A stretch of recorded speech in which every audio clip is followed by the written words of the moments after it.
फल तभी पुचकाने दूंगा मैं आपको जब आप मेरे लिए मीठे मीठे फल ले आएंगी। इतने प्यारे भाई को भला मैं कैसे मना कर सकती हूँ। अब जब फल लाऊंगी ना तभी पुचकाऊंगी।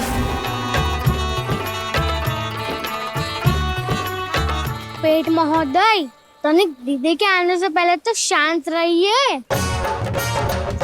नहीं नहीं, बहुत भूख लगी है। दीदी के आने से पहले इन्हीं से पेट भर लेता हूँ।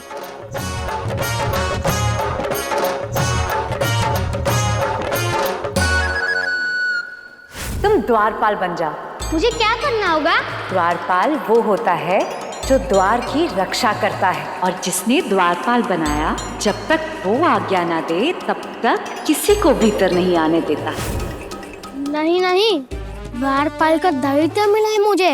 मैं कहीं नहीं जाऊंगा। दीदी जो फल लाएगी वही खा लूंगा।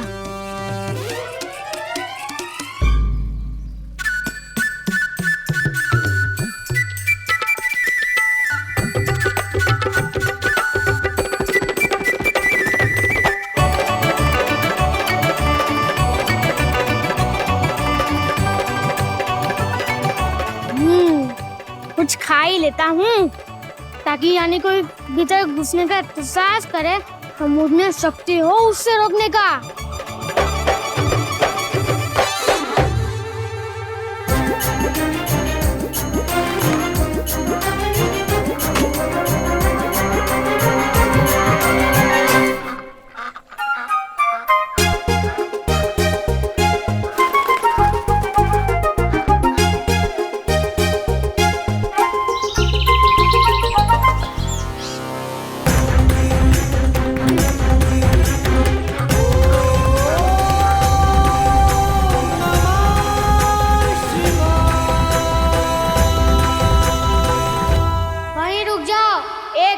भी आगे मत बढ़ाना। गणनायका मृत्युंजय भालचंद्र बुद्धि विधाता, दुष्ट का संहार करे भक्त का उद्धार करे, परशुधारी देव रूप सबको है तू निभाता।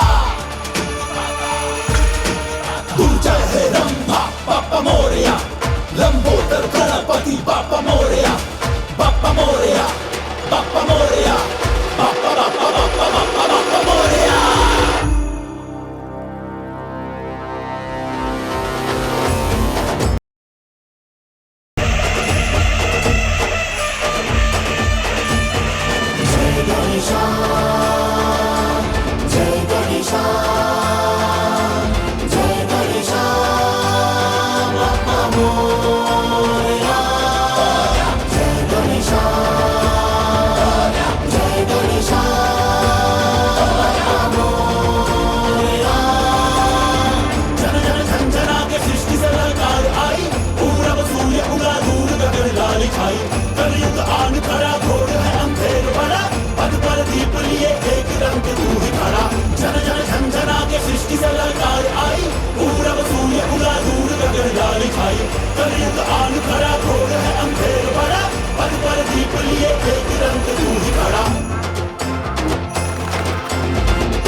कौन है आप और यहाँ क्या करने आए आप?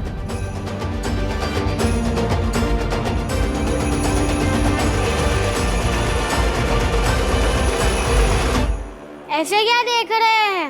चले जाए यहाँ से, चले जाए यहाँ से, चले जाए यहाँ से।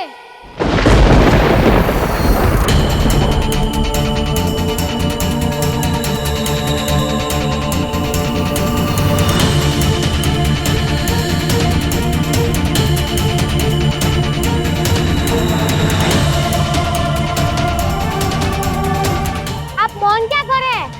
जाते क्यों नहीं? रुक जाइए। गणनायका मृत्युंजय भालचंद्र बुद्धि विधाता, दुष्ट का संहार करे भक्त का उद्धार करे, परशुधारी देव रूप सबको है तू निभाता। बाप्पा मोरया, बाप्पा मोरया, बाप्पा बाप्पा बाप्पा बाप्पा बाप्पा बहुत प्यारे हो बालक, और चतुर भी। तुम्हारे माता पिता कौन हैं?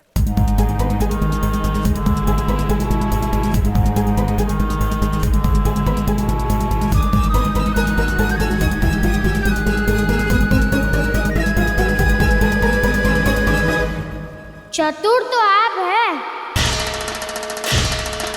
मैंने आपको अंदर नहीं जाने दिया, इसलिए आप मुझे अपनी बातों में उलझा रहे हैं। मेरी प्रशंसा करके मेरी माता पिता के बारे में पूछकर मुझसे मित्रता करने का प्रयास कर रहे हैं आप, ताकि मैं द्वारपाल का कर्तव्य छोड़कर और मित्रता के कर्तव्य में बंद कर आपको आगे जाने दूं। नहीं, मैं आपको आगे नहीं जाने दूंगा।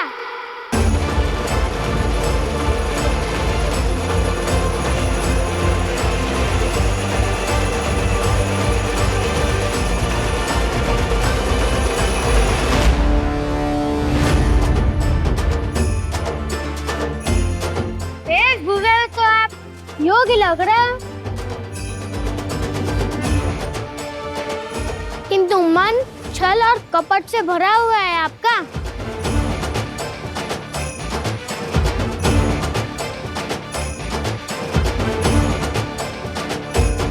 बालक, मैं समझता हूं कि तुम द्वारपाल का दायित्व निभा रहे हो, किंतु मुझ पर भी इस संसार का दायित्व है। हट जाओ मेरे मार्ग से। मेरा भीतर जाना अति आवश्यक है। रुक जाइए, रुक जाइए, रुक जाइए।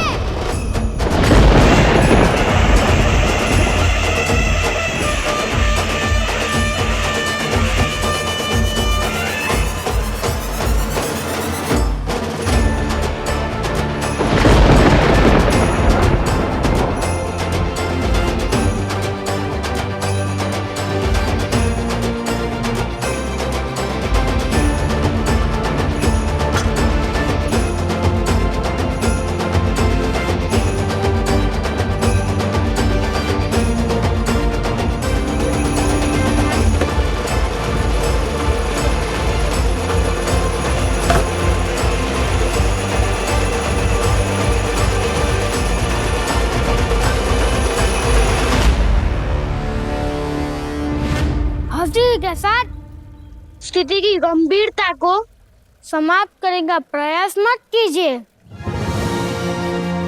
क्योंकि मैं अपने कर्तव्य, अपने कर्म, अपने उत्तरदायित्व की गंभीरता को उपहास में नहीं उड़ाने वाला। मैं किसी को आगे नहीं जाने दूंगा, आपको भी नहीं, आपको भी नहीं, आपको भी नहीं।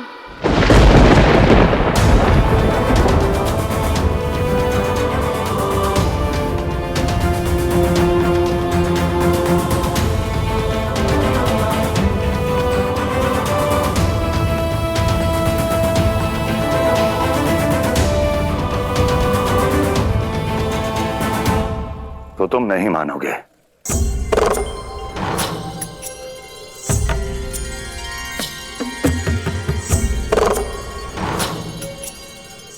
देवी पार्वती,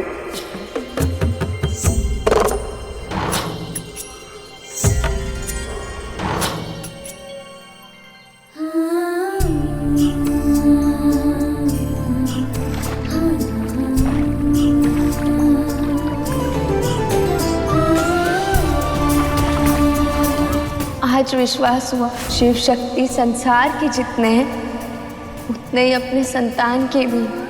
यही बात कार्तिकेय भैया को समझाकर उन्हें लेकर आती, फिर मेरा परिवार और मेरा प्रण दोनों पूरा हो जाएगा।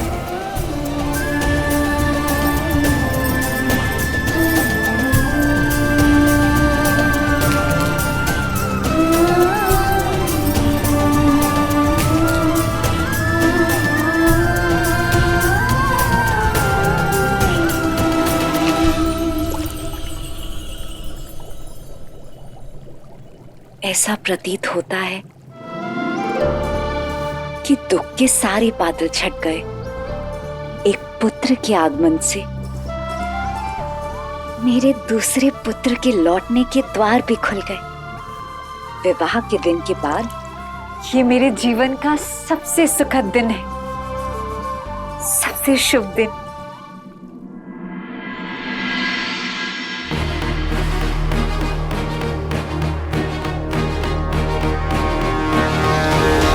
भैया, कार्तिक भैया सुनिए। भैया, फिर आ गई। मना किया था ना मैंने। आपकी शर्त पूरी हो गई। हमारा भाई संसार में आ गया।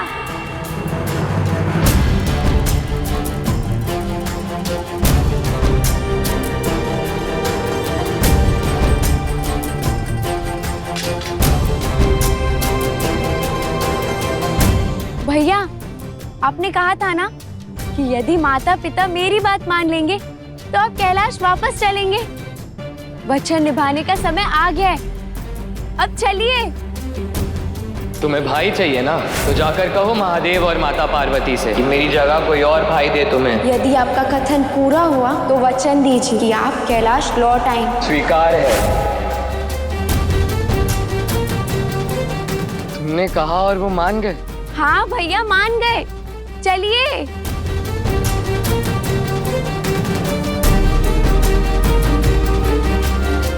अर्थात उनकी दृष्टि में केवल मेरी इच्छा का ही मोल नहीं है। कार्तिकेय,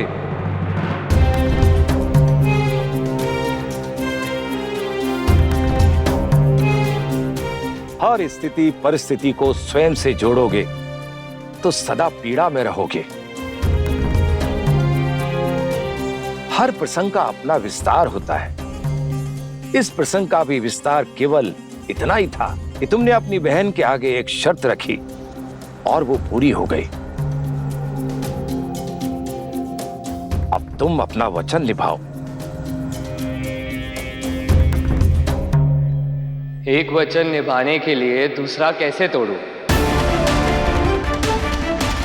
महादेव और माता पार्वती के समक्ष प्रण लिया था मैंने कि कभी कैलाश नहीं लौटूंगा।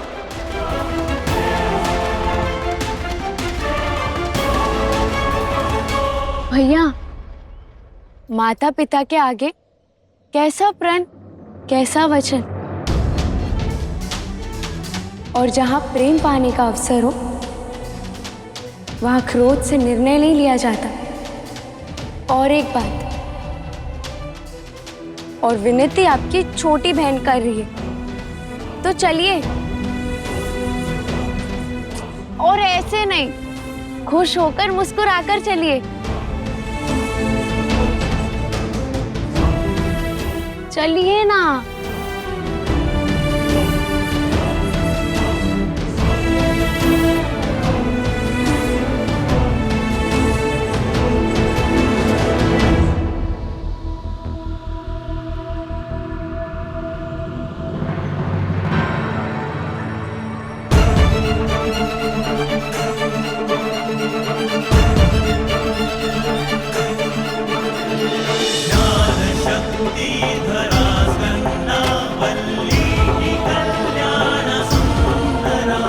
उठो कार्तिकेय,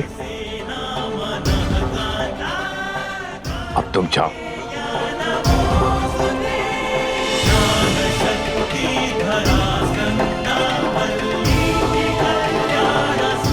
चलिए भैया।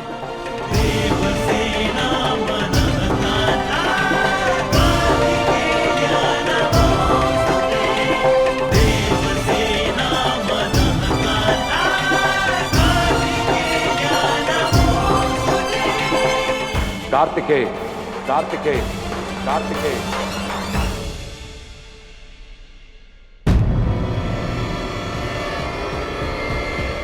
गुरु दक्षिणा नहीं दोगे?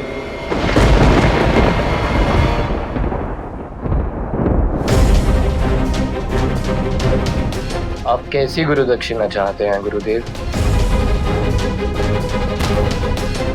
आज्ञा दे गुरुदेव। मेरी गुरु दक्षिणा यही है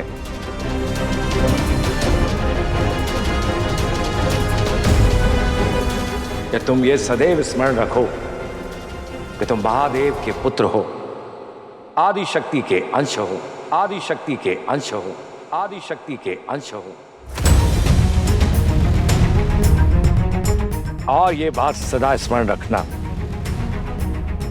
कि उत्तरदायित्व की सीढ़ियां ही महानता के उच्च शिखर तक पहुंचाती हैं और यही महानता सर्व स्वीकार हो जाती है तो सदैव पूजनीय हो जाती है।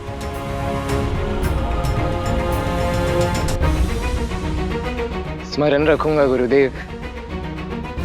अब आज्ञा दे। उठो कार्तिकेय, अब जाओ।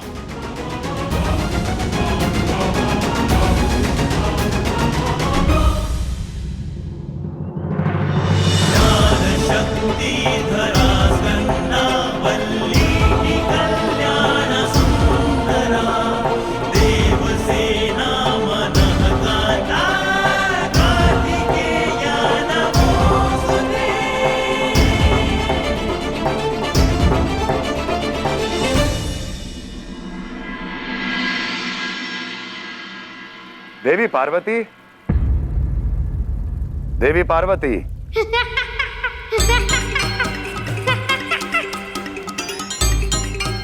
देवी पार्वती। माफ कीजिए, माफ कीजिए। इतनी बार पुकारने के बाद भी कोई उत्तर नहीं मिला आपको।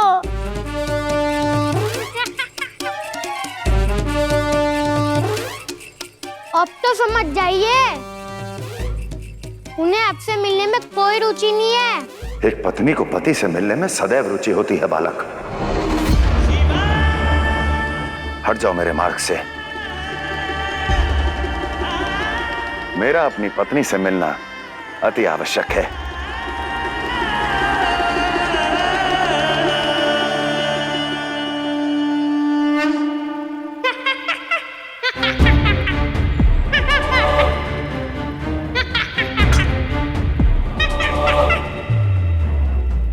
क्या कहा? आपकी पत्नी? आपकी पत्नी है वो?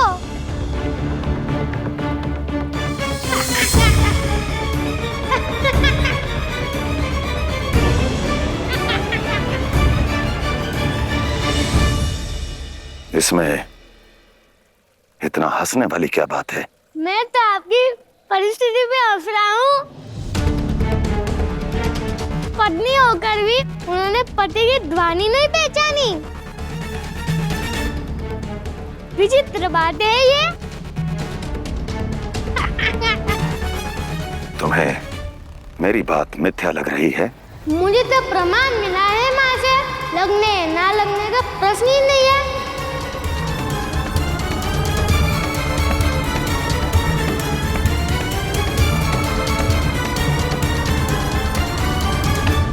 जब संबंधों का बोध ना हो तब शब्दों पर नियंत्रण रखना चाहिए बालक।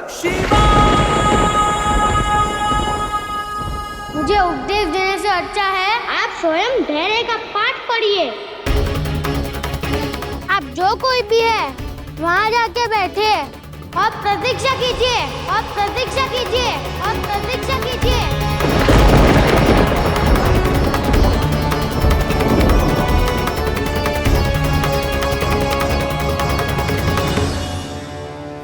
मेरे आप जो कोई भी है वहाँ जाके बैठे और प्रतीक्षा कीजिए, और प्रतीक्षा कीजिए। इतनी अर्जिता आपको शोभा नहीं देती। भीतर जाना मेरा अधिकार है, और जब अधिकार का हनन हो तब प्रतीक्षा नहीं की जाती। रुक जाइए।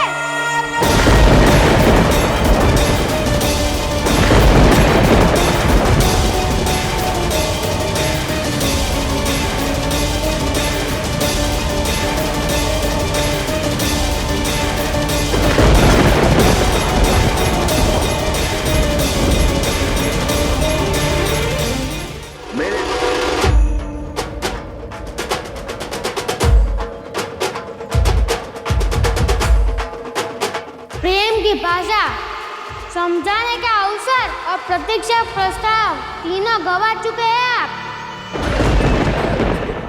अब तो केवल युद्ध बचा है। करना है तो कीजिए, अन्यथा लौट जाइए, अन्यथा लौट जाइए, अन्यथा लौट जाइए।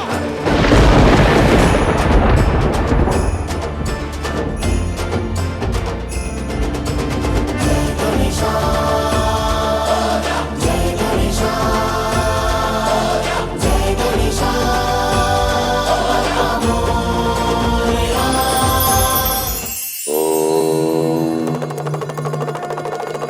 इस संसार में सबसे सुंदर रूप कौन सा है?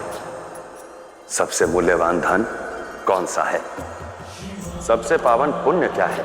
यदि मैं कहूं कि इन तीनों का उत्तर एक ही है तो इसका उत्तर है शिक्षा। जिससे सुंदर कोई रूप नहीं। शिक्षित व्यक्ति तो वही है जो वृक्ष के भांति हो, छायादार हो और जो भी झुकने में सक्षम हो।